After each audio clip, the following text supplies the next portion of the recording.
Previously, on the 420 Clue Casket series, Nightabsm opened up a total of 200 medium caskets, yielding a total of 42 mil. And you may be asking, did he get the ranger boots? Short answer, obviously. You can see them right there. Hello, my fellow gamers, and welcome back to the final episode of the 420 Clue Casket series. In this episode, we're going to be opening up our 50 hard caskets, our 10 elite caskets, and our 13 master caskets, probably what most of you have been waiting for. We've already started digging into the hard caskets, so let's talk about how to get hard clues. The easiest and quickest way to get them is going to be implings, once again, just like the medium clues. In particular, that's ninja implings with a 1 in 25 rate, magpie implings at a 1 in 50, and nature implings at a rate of 1 in 100.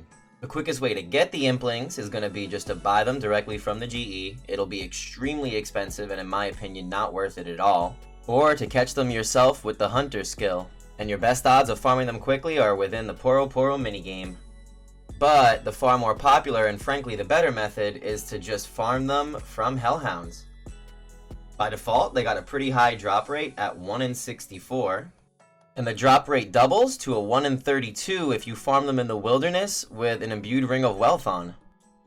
To get an imbued ring of wealth, you need to have a ring of wealth as well as a ring of wealth scroll and 50k GP.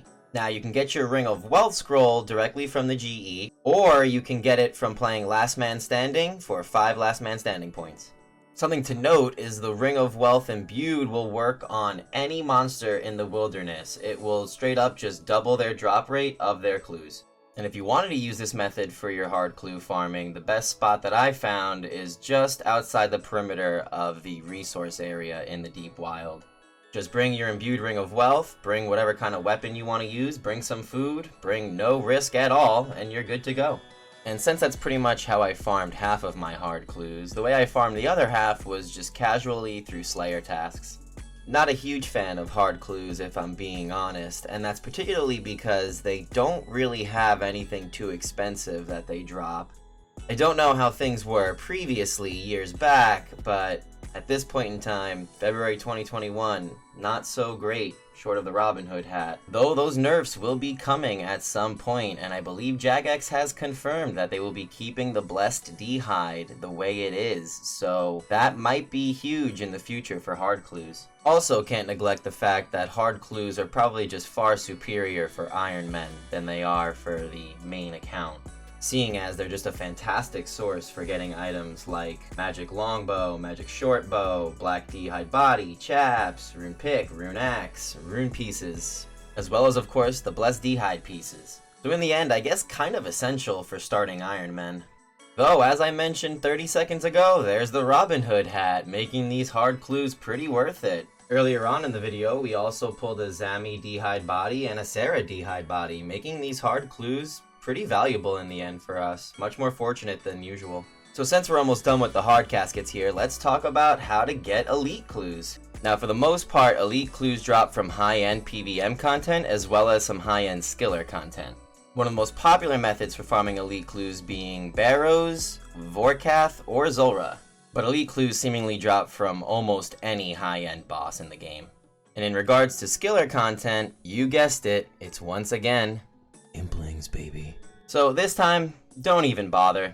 Like, I'm serious. Your only ways to get the elite clues from implings would be crystal implings, which can only be found in Prifddinas, and you cannot sell them. Therefore, you also cannot buy them off the GE. Your other option would be dragon implings, which are just incredibly expensive.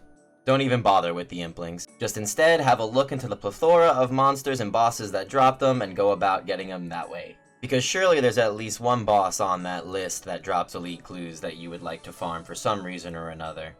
But if you're not a high enough level to do any of the boss methods or skill methods, just work on your skills, work on your combat, get yourself to a high enough level to be able to farm elite clues effectively and efficiently. And with all this hatred I've been spewing toward hard and elite clues, I guess I have been neglecting the fact that there's always that extremely rare chance that you'll hit the mythical mega rare table. But I mean, come on guys, you gotta be realistic. The actual odds of hitting the mega rare table are just extreme. They ask you how you are, you just have to say that you're fine when you're not really fine, but you just can't get into it because they would never understand. I hate myself so much. So yeah, we hit the mega rare table on a master clue, not a hard or elite, and we failed it. But immediately, the next casket...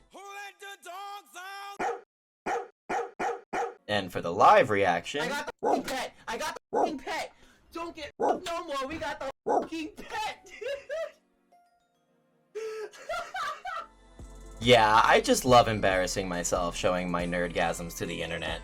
But yeah, right after I finished gasming all over the place, I immediately went to ensure this adorable mofo. Opening these clues really did a number in on me, I'm telling ya, like, getting that mega roll table, failing it, and then the clue right after getting a bloodhound, it felt kinda surreal to hit odds like that, and then to just fail so hard, but then for them to just come on through with the stonks, man! And in case you didn't know, the odds were 1 in 1k upon opening a master clue to obtain the bloodhound, so pretty damn rare.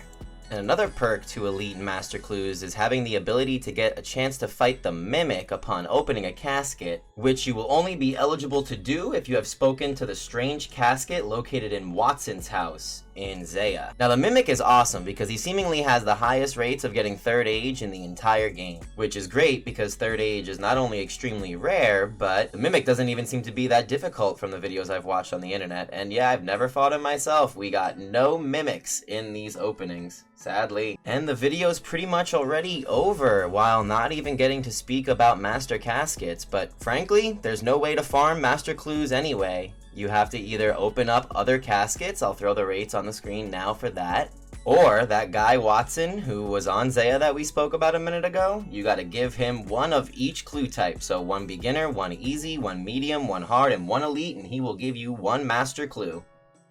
Okay, so I lied. I guess we did cover the master clues because there's really not too much to say about them, I guess, aside from talking about their loot table, which, meh.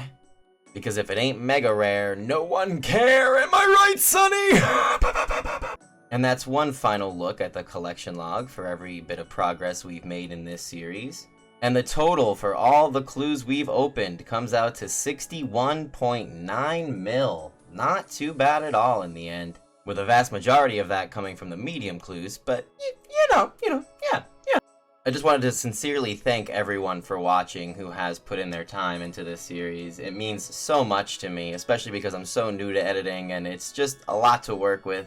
So thank you all so much. And don't forget to like the video if you like the video, subscribe if you want to see more, and RNG bless, and I will see you guys around.